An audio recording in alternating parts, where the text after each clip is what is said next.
Excella Education Study in USA assured scholarship. Contact 9881 నమస్తే, welcome to I dream. నేను మహేశ్వరి. అసలు ఈరోజు టాపిక్ ఏంటి అని అంటే, వివాహ బంధం అన్నది చిరకాలం వరకు కొనసాగాలి అనేసి మూడు ముళ్ళ బంధంతో ఒకటవుతూ ఉంటారు. కానీ ఈ మధ్యకాలంలో చూస్తుంటే చాలా వివాహ బంధాలు కూడా స్టార్టింగ్ స్టేజ్లోనే ఎండ్ అవుతూ వస్తున్నాయి. అది భార్య వైపు నుంచి కావచ్చు, భర్త వైపు నుంచి కావచ్చు, చిన్న చిన్న కారణాలకి విడిపోయే వరకు వెళ్ళిపోతున్నారు. అసలు ఎందుకు ఇలా జరుగుతుంది? ఆ టైంలో వాళ్ళు ఎలా తమ మైండ్ని కంట్రోల్ చేసుకోవాలి? వీటి గురించి మేడంని అడిగి తెలుసుకుందాం. నమస్తే మేడం. నమస్తే అండి. మేడం, ఇంట్రోలో చెప్పినట్లు ఇంతకు ముందు కాలంలో చూసుకున్నట్లయితే ఉమ్మడి కుటుంబం అని, లేకపోతే చిన్న కుటుంబం అయినా సరే చాలా వరకు వాళ్ళు జీవితాంతం కలిసి ఉండి పిల్లలకు ఒక మంచి భవిష్యత్తుని ఇవ్వాలి అని ఒక అండర్స్టాండింగ్తో ఉంటూ ఉండేవాళ్ళు. బట్ ఇప్పుడు అలా లేదు. చిన్న చిన్న విషయాలకే గొడవ పడిపోవడం, విడిపోవడం జరుగుతూ ఉన్నాయి. ఎందుకు ఇంత చేంజ్ ఎందుకు వచ్చింది? చిన్న చిన్న విషయాలకు విడిపోవాల్సినంత అవసరం ఏమొచ్చింది ఇప్పుడున్న జనరేషన్లో? ఒక అంతం చెప్పాలంటే అది ఎమోషనల్ ఇంబ్యాలెన్సెస్ అంటారు వాళ్ళలో. అండ్ ఇదేంటంటే మనం ఇచ్చే వాతావరణం మన పిల్లలకి ఇప్పుడు వాళ్ళని ఎంత సెన్సిటివ్గా పెంచుతున్నామంటే వాళ్ళని ఒక మాట బయట వాళ్ళు అనకూడదు, మనం అనము.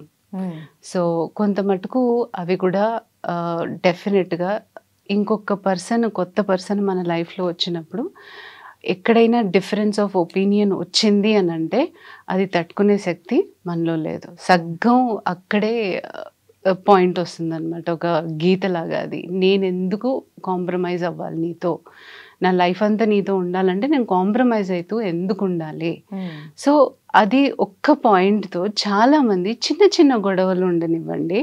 సో అది వాళ్ళు ఎక్స్టెండ్ చేసుకుని ఒకటికొకటి లింక్ చేసుకుని సో గొడవ పడి పిల్లలు ఉన్నారు, లేకపోతే మనకి నెక్స్ట్ మన భవిష్యత్తులో మనం ఎలా చేయగలగాలి, లేదా ఒక మంచి కమ్యూనికేషన్ కానీ ఆ ఫ్యాక్టర్స్ మిస్ అవ్వడం మూలాన సో ఇలా విడిపోవడం జరుగుతుంది.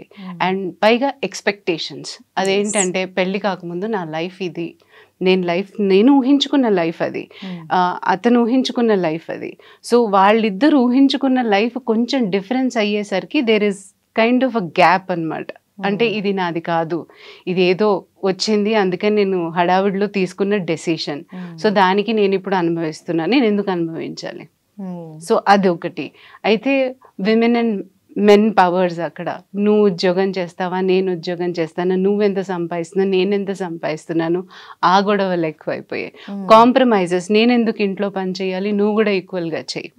సో ఒక అడ్జస్ట్మెంట్స్ లేవు. సో వీటి మూలాన ఈజీగా బ్రేకప్ అనేది జస్ట్ లైక్ పెళ్ళైన ఏమంటారు ఒక 6 నెలలు కూడా, కొన్ని రోజులకి 6 నెలలు కూడా అనక్కర్లేదు, అలాంటి బ్రేకప్స్ కూడా చూసాము.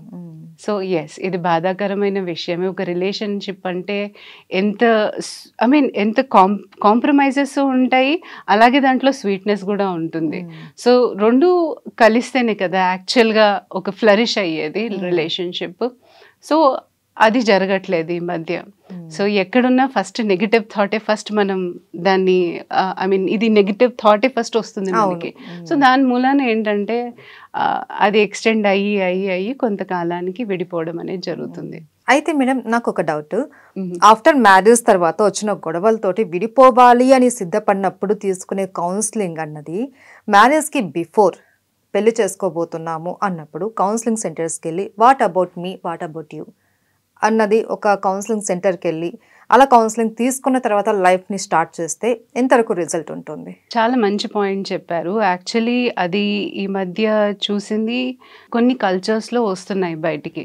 లైక్ మ్యారేజ్ బిఫోర్ కౌన్సిలింగ్ తీసుకుని ఇద్దరి ఆలోచనలు ఎలా ఉన్నాయి, వాళ్ళ పర్సనాలిటీ ఏంటి, ఎలా కన్వర్స్ చేసుకుంటే వాళ్ళు కాంప్రమైజ్ అవ్వచ్చు, ఎలా కన్వర్స్ చేసుకుంటే వాళ్ళు హ్యాపీగా ఉండొచ్చు, ఇలాంటివన్నీ ముందుగానే వాళ్ళు ప్రిపేర్ అయ్యి తెలుసుకొని ఒక పెద్ద స్టెప్ తీసుకుంటున్నారు. కాబట్టి లైఫ్లో ఇద్దరు కలిసి ఉండాలని పెద్ద స్టెప్ తీసుకుంటున్నారు. కాబట్టి అతని ఒపీనియన్ ఇద్దరిది యాక్చువల్గా కరెక్ట్గా తెలుసుకోవాలి ఇద్దరు. సో వాళ్ళ నేచర్ ఏంటి, ఇవన్నీ తెలుసుకుంటే వాళ్ళకి ఈజీ అవుతుంది ఇన్ ఫ్యూచర్. సో అది ది బెస్ట్ ఐడియా అంటాను. ఐ థింక్ ఎంతో మంది ఇది ఐ థింక్ ఇప్పుడు తీసుకొస్తున్నారు ఆ పిక్చర్లోకి. సో మోస్ట్ ప్రాబబ్లీ అయితే ఐ మీన్ చాలా మంది ప్రీ కౌన్సిలింగ్ అంటే మ్యారేజ్ బిఫోర్ కౌన్సిలింగ్కి ఐ థింక్ వాళ్ళు అప్రోచ్ అవుతారు. డెఫినెట్గా అప్రోచ్ అవ్వాలి ఎవరినన్నా, సో దట్ ముందు ప్రాబ్లం వస్తే at least there will be a point of contact. నేను ఈరోజు ఇలా అన్నాను, సో ఇది అయ్యింది, సో దీన్ని ఎలా ప్యాచప్ చేసుకోవాలి, ఒక ఐడియా వస్తుంది వాళ్ళకి. So it would be really helpful for them. అయితే కొన్ని వార్తల్లో కావచ్చు, కొంతమంది కేసెస్లో ఏంటి అని అంటే పేరెంట్స్ ఇన్వాల్వ్మెంట్ ఎక్కువ అవడం వల్ల వైఫ్ అండ్ హస్బెండ్ మధ్య ఎక్కువ డిస్టర్బెన్స్ వచ్చింది అనేది వింటూ ఉంటాం. సో పేరెంట్స్ ఎంతవరకు ఇన్వాల్వ్ అవ్వచ్చు, వాళ్ళు ఎంతవరకు ఇన్వాల్వ్ కాకుండా ఉంటే బెటర్? దీనికి చెప్పాలంటే ఇన్వాల్వ్మెంట్ ఒక్కసారి ఆలోచిస్తే, పిల్లలు వెళ్ళి వాళ్ళతో ప్రాబ్లం చెప్తే ఏ తల్లిదండ్రులైనా నేను రిజాల్వ్ చెయ్యను, నాకు సంబంధం లేదు అని వెనకాడలేరు. That was practical. దానికంటూ కరెక్ట్ మీరు చెప్పింది ఏంటంటే దానికి కంపల్సరీ ఒక బౌండరీస్ ఉంటాయి. సో ఫస్ట్ తెలుసుకోవాలి అసలు ప్రాబ్లం ఏంటి, ఎక్కడి నుంచి వస్తుంది.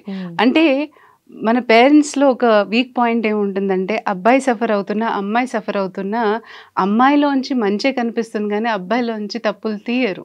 ఐ మీన్ అబ్బాయిల్లో తప్పులు తీస్తారు. అలాగే క్వైట్ వైస్ వర్సా, అబ్బాయి మంచి, మా అబ్బాయి అలా కాదు, మా అబ్బాయి కరెక్ట్, మీ అమ్మాయి తప్పు. సో ఇది ఏమిటంటే ఉసిగొల్పడం అని అంటారు.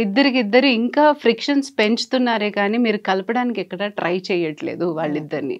సో నాకు సంబంధించి వాళ్ళ ఇన్వాల్వ్మెంట్ ఏంటంటే, సరే ఈరోజు నీకు అది ఫేస్ అయ్యావు, నో ప్రాబ్లం, నెక్స్ట్ టైం చూడు, మాట్లాడి చూడు, మారుతుందేమో, లైక్ తనకి చెప్పడం, మారుతారేమో, నువ్వు కూడా ఒకసారి మాట్లాడి చూడు, లేకపోతే ఒక marriage consultant I mean counselling దగ్గరికి వెళ్ళండి. సో ఇది ఐ థింక్ మీకు ఏదైనా పరిష్కారం వస్తుందేమో. సో దీనికి ఏంటంటే మ్యారేజ్ కౌన్సిలింగ్కి కూడా పేరెంట్స్ని కూడా కొన్నిసార్లు ఇన్వాల్వ్ చేస్తాం. వాళ్ళది ఎంతవరకు వీళ్ళ దీంట్లో ఇన్వాల్వ్మెంట్ ఉందో. అండ్ పేరెంట్స్ నుంచి నేర్చుకునే వాళ్ళు కూడా ఉంటారు.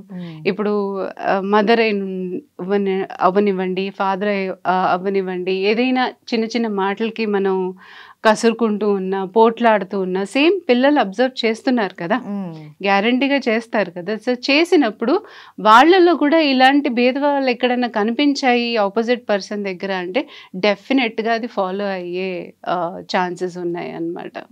So parents involvement it is not only like observant ఫ్యాక్టర్గా కూడా కాకుండా అండ్ ఇలాంటివి లైక్ వాళ్ళ అడ్జస్ట్ ఐ మీన్ ఒక కలపడం అనేది అవ్వట్లేదు.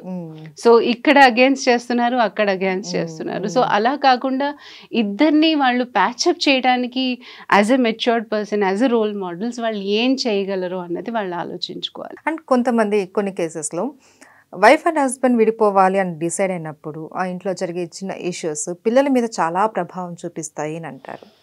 సో ఆ టైంలో పిల్లల్ని ఎలా డీల్ చేయాలి? అది చాలా కష్టం అండి యాక్చువల్గా. ఎందుకంటే నా కౌన్సిలింగ్లో అడాలసెన్స్ కౌన్సిలింగ్ చేస్తూ ఉంటే జనరల్గా ఈ ఏజ్ గ్రూప్ వాళ్ళు వస్తారు.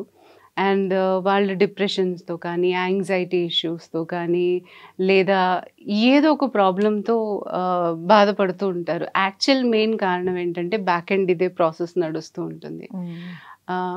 అంటే వాళ్ళు చెప్పడం, మా అమ్మ నాన్న విడిపోతున్నారు మేడం, మాకు అది ఇష్టం లేదు.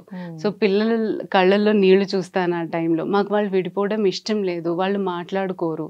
సో ఇలాంటి ఎన్వైర్న్మెంట్ వాళ్ళకి ఇచ్చినప్పుడు వాళ్ళు మానసికంగా ఎంత డౌన్ అయిపోతారంటే అప్పుడు మీరు వాళ్ళ అకాడమిక్ పర్ఫార్మెన్స్ చూడాలి, వాళ్ళు ఎవరితో మింగ్లింగ్ అవ్వడం కానీ, ఐ మీన్ లోన్లీనెస్ ఫీల్ అవ్వడం కానీ ఎక్కువగా ఇవన్నీ జరుగుతూ ఉంటాయి వాళ్ళ దాంట్లో.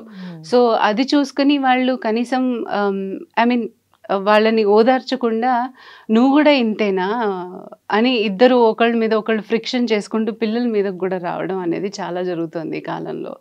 సో కొన్ని విషయాల్లో వాళ్ళని తిట్టడం ఆలోచిస్తే జెన్యున్గా తప్పులుంటే తిట్టగలం కానీ అన్వాంటెడ్ రీజన్ కానీ మన ప్రెషర్ అంతా పిల్లల మీద చూపించడం చేస్తూ ఉంటే వాళ్ళలో చాలా మటుకు ఈ ప్రభావం కనిపిస్తూ ఉంటుంది. యాంగ్జైటీకి, డిప్రెషన్కి అండ్ లో కాన్ఫిడెన్స్ అంటాం కదా. సో డెఫినెట్గా ఇవన్నిటికీ వాళ్ళు గురి అవుతున్నారు. Yeah, thank you so much madam. Thank you అండి.